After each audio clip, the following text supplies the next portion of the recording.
So guys, andito tayo sa may Gatchalian. Ito po yung Villanueva Mulabe Street. So ito po yung ating chenille Sentype 2 story na upgraded. So guys, ito may available pa po tayo, isa lang. Ito pong nasa Unit 3. So ayan, Unit 2. So ayan pong may nakalagay na available. Yan po. So 3 bedroom po siya, 3 toilet and bath. So ayan na lang po yung unit natin dito. Nagre-range po ito ng 7,500,000. So ayan guys, pasok po tayo. Ayan, ang pinakamasipag naming nanay. Ayan, siyang nakaubos nito eh. Masipag, wala lang binita ngayon. Ayun, wala raw siyang benta ngayon, pero nakabenta siya rito ng marami. Diba, Nay? Oh. Ayan, pasok tayo sa ating unit. So ayan guys, ganito po ang ating turnover. Naka-coblight na po yan guys. Ayan. So sliding window. Ayan. So ang atin pong door ay wood po yan. So ayan, wood po yung ating door. Ayan. So naka-paint na po tayo.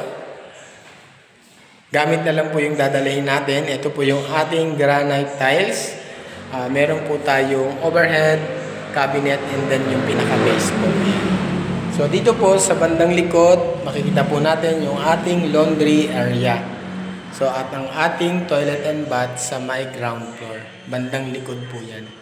So guys, hindi lang po ito yung project dito sa may Las Piñas, Parañaque, Muntinlupa, meron din po tayo sa Cavite. So, ito po yung malalaking unit po, tsaka yung nasa Muntinlupa. Mga 3 bedroom po siya. So guys, akyat po tayo dito sa second floor para makita po natin yung actual turnover.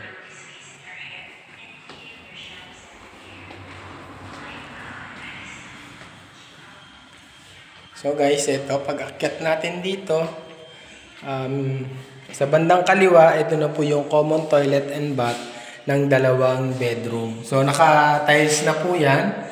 Complete na din po yung ating toilet and bath. So ito po sa bandang kaliwa, makikita po natin yung unang bedroom. Yan. And guys, naka-sliding din po siya, sliding window. And then ito po yung ating built-in cabinet. Tapos guys, punta po tayo doon sa mga pangalawang bedroom sa gitna, yung halos tabi po ng toilet and bath, napapagitnaan po nila yan. So ganun din po yung turnover niya, may cabinet, naka-sliding window din po siya. Tapos guys, ito yung ating master bedroom. Meron din po siyang cabinet, no? Naka-built-in na po yan. And then, mini terrace po. Naka-sliding window po siya. Ayan, both. Tsaka yung ating pong door doon sa terrace, sliding door po siya. Ayan. So, kitang-kita po natin dito yung ating carport sa labas. Ayan. So, ayan guys, spacious naman po yung ating unit. So naka-tiles na po yan, wood design po. Naka-coating na po yan, wala na po tayong ibang bibit-bitin kung hindi ang ating gamit. At the same time, dito sa master bedroom, meron po tayong toilet and bath. So ayan guys, complete na rin po ang turnover niyan. May lavatory, yung yung toilet and bowl, and then meron po yung shower. So hindi lang po pa nakakabit sa ngayon kasi ang turnover po niyan, doon lang po natin siya ikakabit. So guys, ayan, hindi lang po dito sa may Gatchalian yung mga unit na ganito.